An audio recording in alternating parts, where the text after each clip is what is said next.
One of the most important things when couples are looking to bring the spark back is often the most overlooked. In this video, I'm going to tell you what that is, plus some bonus ideas at the end for how to make it even easier. I'm Janelle Elias. I help high-performing couples avoid feeling like distant roommates, bring back some of that closeness, and build real lasting growth moving forward.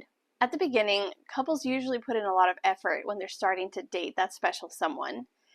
They put on their nicest clothes, they're on their best behavior, and they're making effort to woo and pursue and maybe even court that person.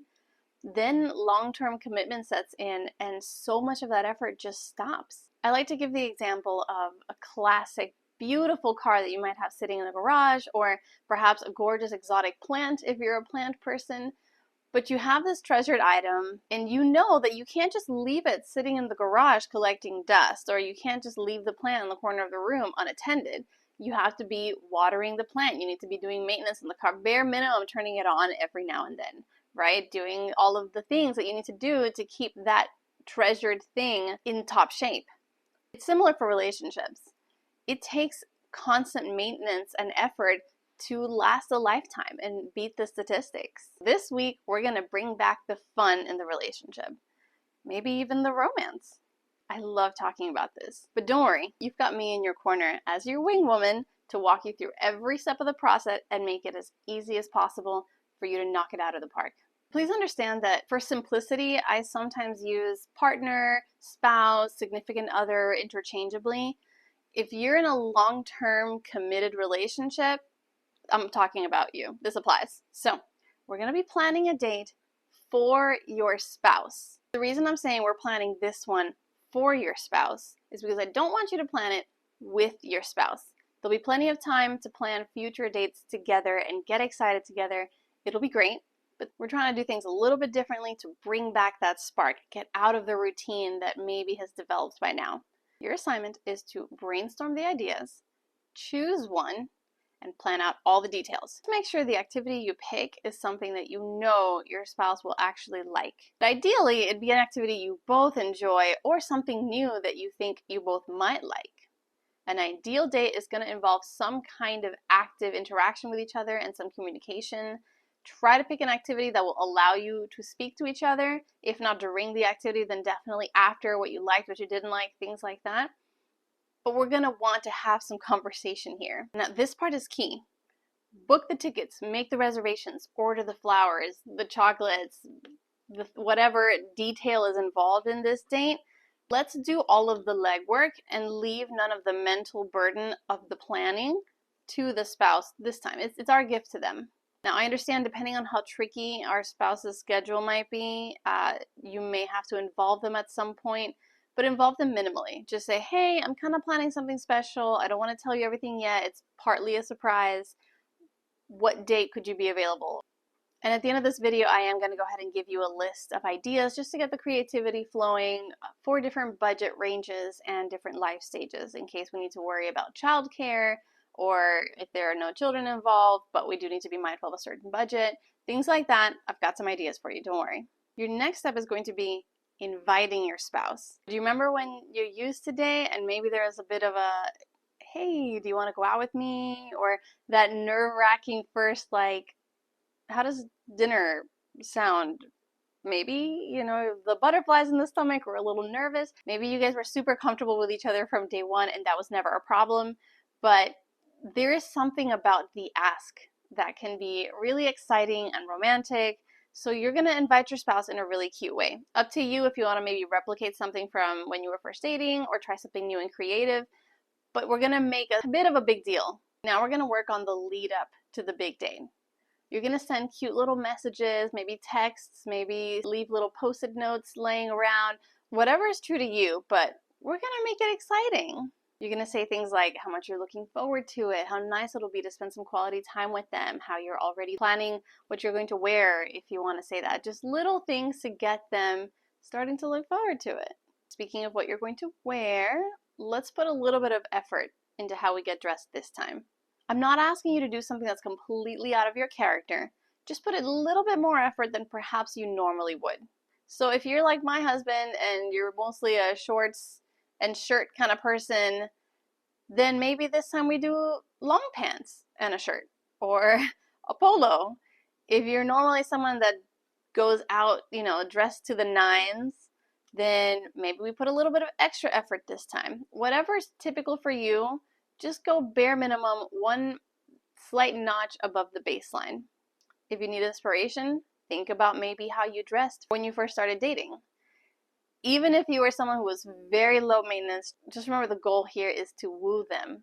All right, so we've planned the date, we've invited them, we've been telling them how much we're looking forward to it, the excitement is there, and the day has arrived. Now, we're going to have fun. Enjoy yourself, put the phones away, be present in the moment. If there's any part of you that's worried about maybe running out of things to say, you're not sure what to talk about, maybe it's been a little while since you've gone on a date like this, it's okay. It's a very normal concern. I'll be putting the names of some apps, probably right here, that are absolutely free. I'm not sponsored by them. It's just a series of apps that either I use or I often recommend to help get conversations going, get some ideas flowing so that you're not stuck going, what do we talk about now? If your spouse is open to this, if it feels right, try to end the date with a kiss or some kind of physical affection. Can be more if you're both feeling like the time is right to go even further than a kiss, then awesome, I'm excited for you. But it doesn't have to be a home run per se. For some couples, it might actually be too soon to try to do anything further than that. And if that's your situation, take it one step at a time. Let's just start from step one. But if there's been a history of maybe some betrayal in the relationship or something where the physical intimacy is a hot button topic, it's just you're not there yet right now, that's totally fine. You can still romance each other and start all over without needing the extra pressure of going that far. Now I'll give you some date ideas to hopefully get the brainstorming going. The main criteria is going to be something that, one, allows you to interact actively with each other, communicate, involve some kind of shared interest if possible, and either evokes fun or nostalgia or maybe a sense of newness if you're doing something new together. One idea could be that maybe you recreate your first date or one of the best dates you went on early in the relationship, really leaning on that nostalgia and sparking that feeling of this is why we fell in love to begin with. Another option, you could book a hotel room in a part of town that's really fun so that you spend the night out and about and maybe you can just walk back to the room and not even have to worry about driving. To make that one a little bit more budget friendly, you could maybe use some points on a credit card if you have them. But if the budget is tight or we're really buckling down, we're aiming for those big goals and right now we're not looking to splurge that way, that's totally fine. Here's another idea for you. Maybe have grandma or a trusted friend or family member watch the kids overnight to get them out of the house and you both stay home and you make a romantic candlelit dinner with some of your favorite foods. Or if you're not great at the kitchen, order some food delivery, some takeout, bring it back, the favorite food or something new you could both try together. Speaking of trying new things, another idea could be to go do something new together. Take a pottery class, go on a wine tasting or a brewery tour. Do one of those sip and paint classes or visit an art gallery. Maybe look up some open mic nights for some local comedians who are looking to try their new routines out on a test audience. Those are fun too because they can be really cheap. Just a word of warning on the comedian though, from personal experience, try not to sit in the very first or second row. You're very likely to get picked on all night. Ask me how I know. You could go someplace scenic, like a lake or a beach or the mountains or whatever is near your region. And you could do a picnic or plan to stop by a restaurant near that area. As much as I'm a big movie fan, especially for me, it's superhero movies. If you can, try to avoid doing something like movie theater where you're just seated next to each other, staring at a screen, not really interacting with each other, unless you're going to plan something afterwards, like stopping at an ice cream shop or something like that, where you can then talk about the movie and what you liked or didn't like. But if the activity is going to be something that doesn't really allow you to speak to each other, maybe that's best left for another time. Now, there are subscriptions out there that provide you like a date in a box type of idea where they mail you the box and all of the ingredients or items you need for the date, and then you just open it. It's a surprise you're both doing together, and you follow the instructions that come in the box, and there's your date. That's also an option. I've seen books that do kind of scratch off ideas where you can pick a random spot in the book, scratch it off, and that's your date idea, and then you have to go do it. It's kind of like a fun challenge. Again, I'm not sponsored by anyone.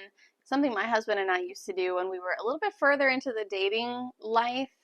We were starting to run out of ideas. We'd go into Groupon and just be surprised by what the community was offering at a kind of a discounted rate. At one point, I saw a golf course offering like a soccer type of golf hybrid thing, and my husband loves soccer, so I thought I was going to be the best girlfriend in the world and planned this cool, strange, new soccer golf thing.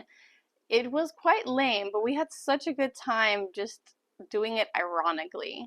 So the ideas are out there if you'll just do a quick Google search. In an ideal world, I would recommend going on frequent date nights with your spouse, but sometimes reality just doesn't let that happen. So what could we realistically do?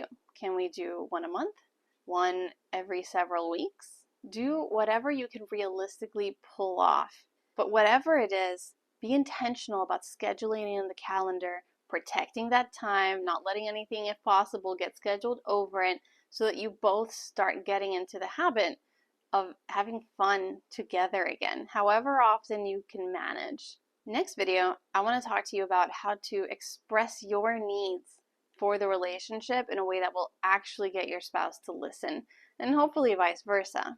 I'll also show you how to fight fair and start bringing back a sense of teamwork when problem solving together again. I also go live at least every second Tuesday of the month to answer some questions and go over more specific scenarios. But I try to squeeze in more live sessions than that. Make sure you subscribe so you can get the notification of when that next video comes out or the next time I'm going live again. You have your assignment. Go have fun, you Casanova, you. I'll see you at the next one.